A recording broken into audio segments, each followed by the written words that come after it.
There seems to be a theme for me about talking to people about psychopharmacological drugs.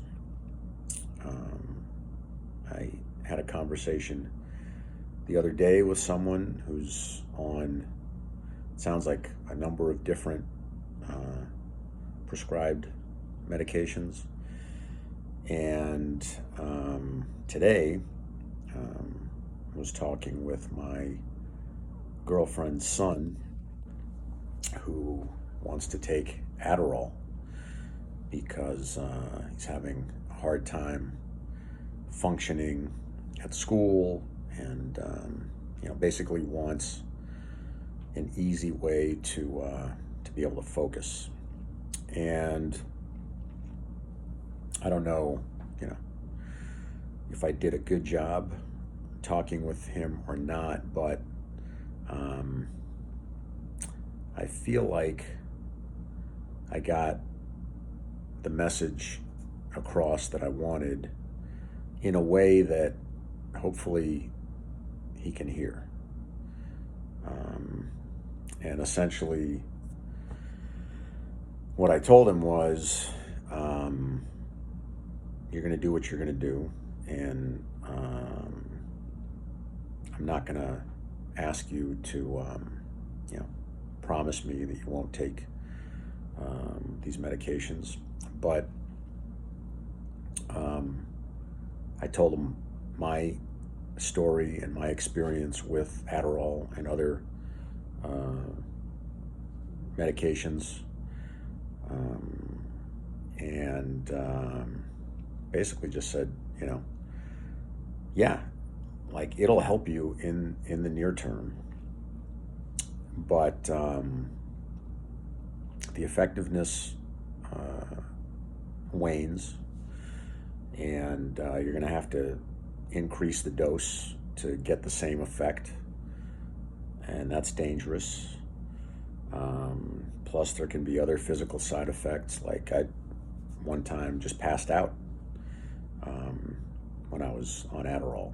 Like I was sitting down, all of a sudden my heart started to palpitate.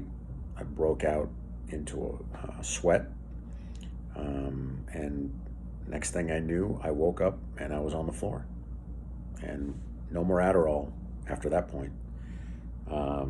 So that stuff is scary. Um, and I do believe that those medications, antidepressants, all that stuff, I think they kill us slowly. Um, when I was on them, I gained a lot of weight. At my heaviest, I was like 40 pounds heavier than I am today. Um, and I mean, I don't know what the medical reason is why I gained weight or people gain weight on those medications.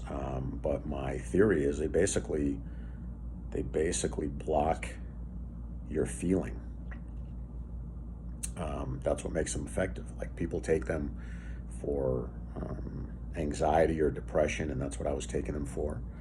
But anxiety and depression are, you know, feelings um, that we're not doing a good job of processing. That's why it feels like anxiety, and then well, depression I think is kind of a reaction to anxiety. But there are healthy ways to learn to deal with that stuff. But when we take those drugs, um, it just blocks it. So you don't have to feel it, but you're still accumulating those feelings inside of you. You're just not dealing with them, and that I think it manifests as physical weight. That's my theory. Um, and they're narcotics. They are addictive narcotics, and if you doubt that they're addictive, then you'll find out when you try to get off of them, because you will go through withdrawal. their withdrawal symptoms, and I went through those, and it took me 4 tries to get off of medication. And the last try, I finally did it, but I had some battles to fight. And then the other thing is that, because you're not feeling, you're not exercising the feeling muscle. And then when you have to start feeling again, when you're off the drugs, it's hard, and you have to activate that muscle, which is atrophied. So yeah, it's extremely difficult to get off those things. They're no joke, and I do believe that they're killers. I mean, there might be select instances when they're useful or even necessary, but like, I have to believe that those instances are a small percentage of what the actual usage is in this country, which is terrible. So I told him all of that, and I said, "Hey, look,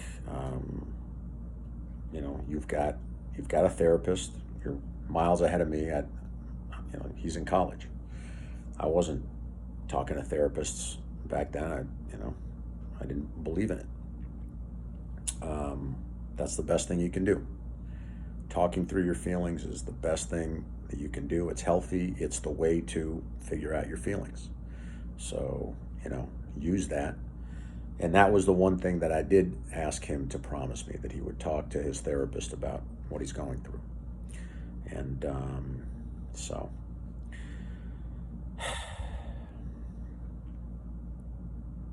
I hope that he stays off that stuff and faces the harder path, because he will be better off for it in the long run.